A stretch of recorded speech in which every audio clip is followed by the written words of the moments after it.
প্রিয় বন্ধুরা, সুপ্রভাত সবাইকে। কাছে বা দূরে যেখানেই আছো, আশা করছি সবাই খুব ভালো আছো। আর তোমাদের ভালোবাসায়, তোমাদের আশীর্বাদে আমরাও বেশ ভালো আছি।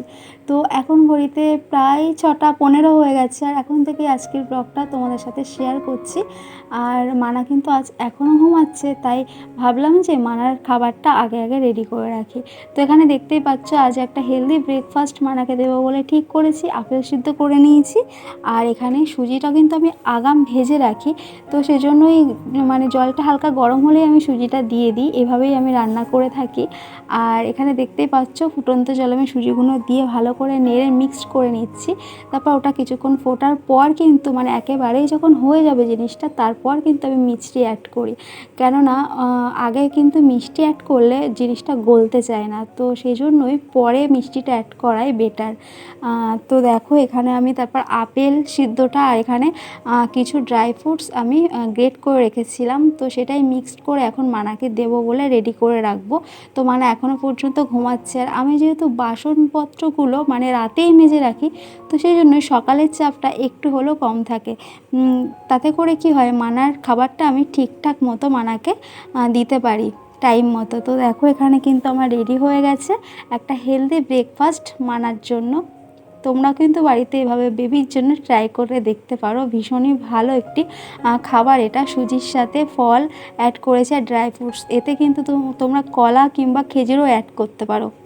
মানা এখন ভীষণই দুষ্টু হয়েছে, যে কোনো কাজে এত দুষ্টুমি করে যে আমি ঘরের কাজ ঠিকঠাক করে করতেই পারি না। তো দেখো, আবারও চলে এসছে আমার কাছে। দাদু ভাইয়ের কাছে ছিল, বাট দেখছে যেই আমি ঘরে একটু এসছি, ব্যাস আমার কাছে চলে এলো। তো যাই হোক, ওকে নিয়েই আমাকে বিছানাটা ক্লিন করতে হলো। আর তো গাইজ, এখন ঘড়িতে 1:15 বেজে গেছে, আর ওই বাড়িতে ছিলাম, প্রচণ্ড বৃষ্টি হয়েছে। দেখো মানে চান করতে করতে আমি পুরো ভিজে গেছি। তো যাই হোক, আমার ওই ঘরে হাতলাতে ঘুমাচ্ছে, আর জানলাটা দেওয়া ছিল না। আমার ঠিক মনেও ছিল না যে বৃষ্টি এলে ভিজে যাবে সব। তো দেখো, পুরো মানে ঝামটা এসে খাটের একটা সাইড, বিছানাটা ভিজেনি, বাট খাটে শুধু বিছানাটা ভিজেনি, না হলে স্টিলের যে রেলিংগুলো আছে সেগুলো না পুরোটাই ভিজে গেছে। তো চলো বন্ধুরা, দেখো তোমরা কিভাবে ভিজেছে।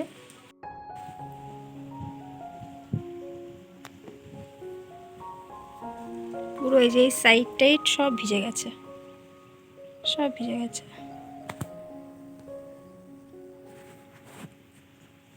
তো এখন এগুলো মুছতে হবে। চলো। মানা ঘুম থেকে উঠেছে প্রায় আধ ঘন্টা হয়ে গেছে, আর তার মধ্যে মানাকে ভাতও খাইয়ে দিয়েছি কিছুক্ষণ আগে। তো এখন মানাকে একটু জুস দেবো। পা দোলাতে হয় চেয়ারে বসলে?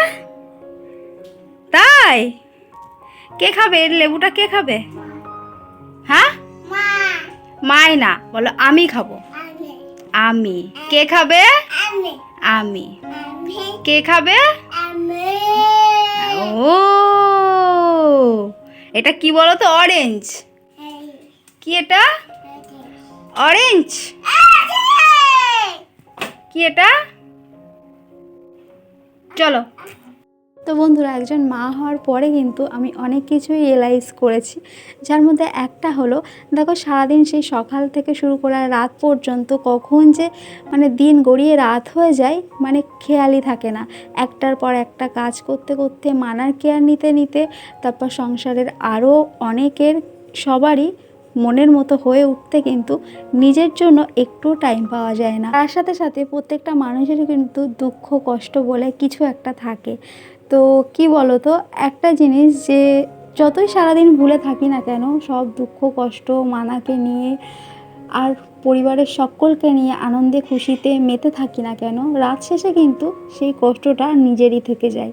সেই কষ্টটা কিন্তু কাউকে ভাগ করেও নেওয়া যায় না, আর কাউকে সেভাবে বলাও যায় না। তো এমনও কিছু কষ্ট থাকে যেগুলো কিনা সবার সাথে শেয়ার করা যায় না, সেগুলো একেবারেই একান্তই।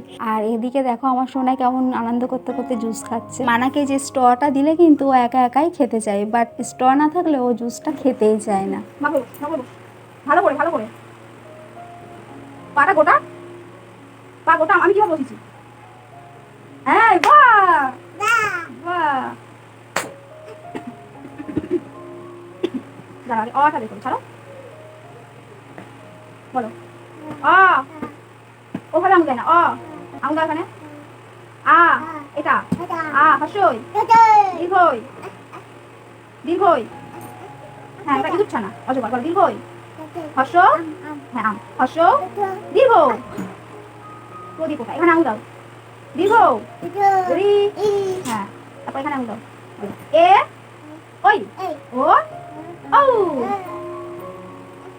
আমার দুষ্টুটা কিন্তু অনেক কিছুই পড়াশুনো শিখে গেছে, বাট তোমরা দেখলেই তো ওকে পড়ানো কিন্তু অনেকটাই হেডেকের ব্যাপার। তো দেখলেই যে একটা জিনিস আমি ওকে বলতে বলতে কেমন অন্য জিনিসটাতে ওর মনোযোগ চলে যায়। এই বাচ্চারা এমনই হয়, বাট ও একটু বেশিই দুষ্টুমি করে। তো যাই হোক দেখো, তারপর কিন্তু মানাকে আমি একটু তেল মালিশ দিতে এসেছিলাম, কারণ আজ সারাদিন দেওয়াই হয়নি। তো আজ ভেবেছিলাম দেবো সকালের দিকে, বাট টাইমটাই হয়ে ওঠেনি। তো যাই হোক বন্ধুরা, এখনও পর্যন্ত আমার ব্লগের সাথে যারা আছো তাদেরকে অনেক ধন্যবাদ, অনেক অনেক ভালোবাসা যে আমার সাথে থাকার জন্য। আর আমার যারা সাবস্ক্রাইবার বন্ধুরা আছো তাদেরকেও আমার অনেক ভালোবাসা, অনেক শুভকামনা রইল। আর তোমরা আমার থেকে কেমন ব্লগ আশা করছো, আমার ব্লগগুলো কি তোমাদের আদৌ ভালো লাগছে কি না একটা ছোট্ট কমেন্টের মাধ্যমে জানিয়ে দিও। আর তোমাদের করা একটা লাইক, একটা কমেন্ট কিন্তু আমাকে অনেক মোটিভেট করে পরের কোনো ব্লগ বানানোর জন্য। সো প্লিজ একটা ছোট্ট লাইক করে দিও আর ছোট্ট একটা কমেন্টের মাধ্যমে আমাকে জানিয়ে দিও। আমার সোনাইকে যখনই আমি তেল মালিশ দিই তখন কিন্তু ভীষণই আনন্দ করে এবং ভীষণ আরাম পায় বলে আমার মনে হয়। তো দেখো আমি কিন্তু মাঝে মাঝে ওর পাটাও টিপে দিই, কেননা সারাদিন এত দুষ্টুমি করে, এত ছোটাছুটি করে, মানে ও যতক্ষণ জেগে থাকে না একটু এক জায়গায় বসে থাকে না। প্রত্যেকটা বাচ্চাই কি এমন হয় সারাদিন দুষ্টুমি করে? তো তোমাদের বাড়ির দুষ্টুটা কেমন আমাকে একটু কমেন্ট করে জানিও, সেও কি সারাদিন এভাবে দুষ্টুমি করতে থাকে? তোমরা এখানে দেখতেই পাচ্ছ এখন প্রায় 9টা 9:30 বেজে গেছে, এখনও ওর চোখে ঘুম নেই, এখনও অনেকক্ষণ ও জেগে থাকবে। আর ওকে আমি মালিশটা দিচ্ছি, ও চুপ করে আরামটা নিচ্ছে, দেখতেই পাচ্ছ। আর আমার ঘুম কিন্তু সেই 11:30টার পরে। তো যাই হোক, আজকের ব্লগটা এখানে এন্ড করছি, দেখা হচ্ছে নতুন কোনো ব্লগে। ততক্ষণে তোমরা খুব ভালো থেকো, সুস্থ থেকো আর দেখতে থেকো সোনাই পূজা ক্রিয়েশন। সো চলো এখনকার মতো সবাইকে টাটা আর গুড নাইট।